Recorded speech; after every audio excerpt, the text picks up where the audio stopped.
Praise the Lord. ஒரே ஒரு வசனத்தை கூட காண்பித்து கொடுக்கிறேன். யோவான் 11:40 வசனம், நீ விசுவாசித்தால் தேவனுடைய மகிமையை காண்பாய் என்று நான் உனக்கு சொல்லவில்லையா என்றார். இன்னைக்கு ஆண்டவர் நம்மளை பார்த்து சொல்ற காரியம் என்னன்னா, மகனே மகளே, நீங்க விசுவாசமா ஏன் இருக்க மாட்டீங்க?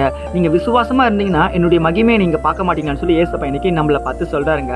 லாசருவை ஏசப்பா உயிரோடு எழுப்பு போது ஜனங்க எல்லாரும் நினைக்கிறாங்க, அவரால் உயிரோடு எழுப்ப முடியாது, அவரால் செய்ய முடியாது அப்படின்னு நினைச்சு அவங்க சொல்றாங்க. ஆனா ஏசப்பா இன்னும் எவ்வளவு அற்புதங்கள் செஞ்சிருக்கிறாரு, அதெல்லாம் ஜனங்க பார்க்கல.